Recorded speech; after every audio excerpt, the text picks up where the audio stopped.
Dewan juri yang saya takut ini, hadirin rahimakumullah, seiring puji yang tak pernah henti, hanyalah milik Allah yang maha suci. Senandung rindu yang tak pernah layu, hanyalah milik Allah yang maha tahu. Segenap sanjung tertumpu, hanyalah milik Allah yang maha agung.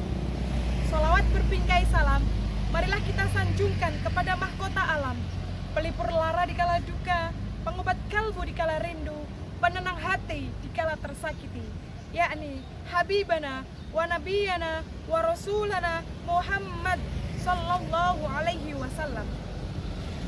Dewan juri yang saya takut ini, hadirin rahimakumullah, banyak orang menyebut saat ini kita telah memasuki era revolusi industri 4.0 yang ditandai dengan masifnya penggunaan teknologi, khususnya teknologi informasi dalam berbagai sektor kehidupan.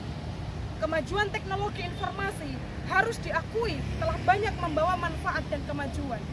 Namun, juga jangan dilupakan bahwa penggunaan teknologi yang tidak tepat dan berlebihan sangat membahayakan, khususnya bagi anak-anak usia produktif atau generasi milenial.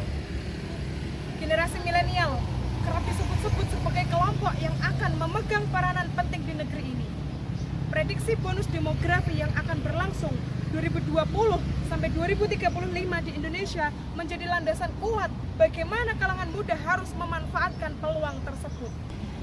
Generasi milenial merupakan generasi yang sangat lekat dengan produk teknologi digital. Bahkan boleh dibilang dunia internet sudah menjadi bagian dari gaya hidup. Generasi usia produktif ini bahkan sudah jadi kecanduan dengan sistem berbasis aplikasi Android dengan beragam platform media sosial seperti Facebook, Instagram, TikTok, Twitter, YouTube, game online, dan lain sebagainya. Hal ini bisa dipahami karena generasi ini lahir bersamaan dengan kelahiran era internet yang membawa semangat digitalisasi. Perkembangan dunia digital yang menyebar seluruh lapisan masyarakat seharusnya dimanfaatkan generasi milenial untuk ikut berperan melalui berbagai konten.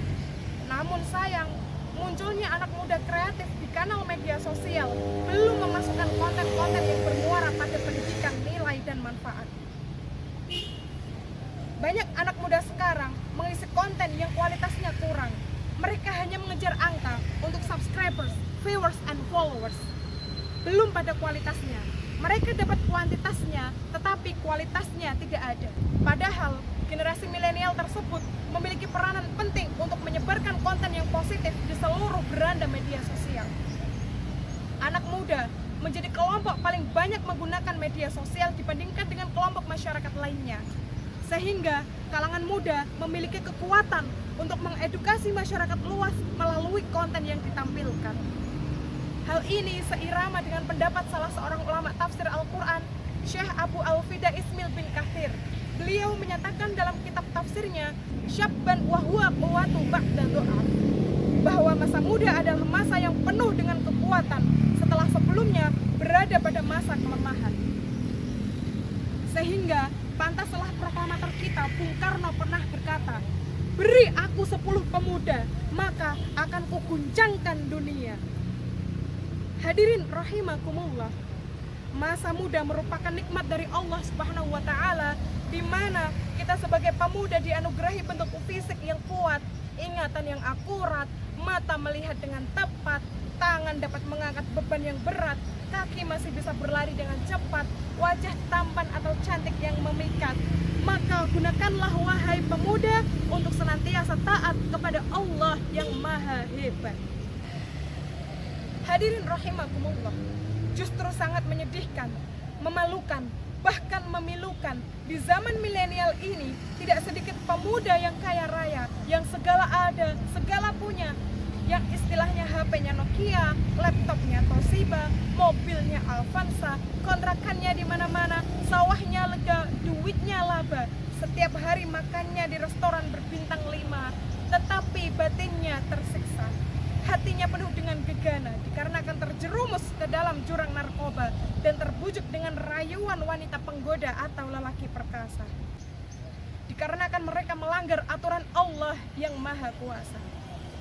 Padahal Syekh Mustafa Al-Ghulayani, salah seorang pujangga Mesir, berkata dalam syairnya, Inna fi yadi syu'aban amral ummah wa fi aqdamihi ayatah.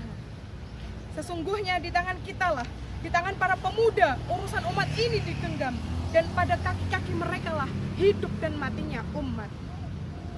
Dewan juri yang saya ta'udimi, hadirin rahimakumullah. Kemudian pasti timbul pertanyaan dalam hati kita, bagaimana seorang pemuda yang merupakan harapan bangsa juga harapan mertua dalam menghadapi dampak negatif dari era globalisasi dan digitalisasi di zaman milenial ini, supaya kita terhindar dari maksiat, kecanduan online, dan lain sebagainya.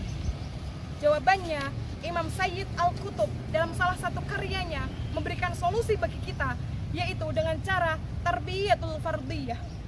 Kita sebagai pemuda harus senantiasa semangat untuk belajar ilmu pengetahuan, sebagaimana Rasul bersabda, "Thalabul ilmi fardhatun ala kulli muslimin wa muslimah," yang artinya menuntut ilmu itu wajib bagi muslim laki-laki dan muslim perempuan. Hadirin rahimakumullah. Oleh karena itu, marilah kita untuk senantiasa terus semangat belajar ilmu pengetahuan umum disertai mendalami ilmu pengetahuan agama. Dikarenakan salah seorang ilmuwan, Albert Einstein, pernah berkata, "Religion without science is blind, and science without religion is blind."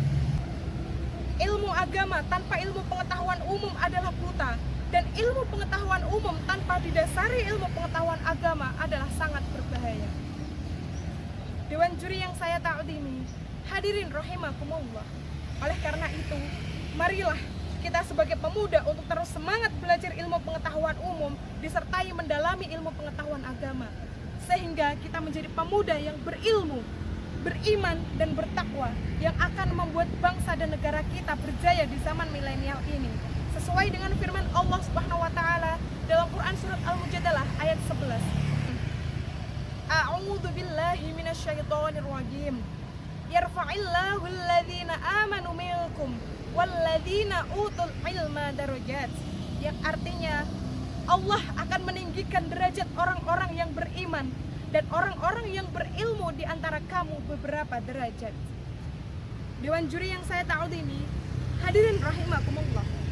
Semoga kita menjadi remaja atau pemuda harapan bangsa dan agama yang berilmu, beriman, dan bertakwa sertai akhlakul karimah, jauh dari maksiat dan dekat dengan rahmat Allah yang Maha Kuasa, sehingga kita hidup bahagia di dunia terlebih di akhirat kelak.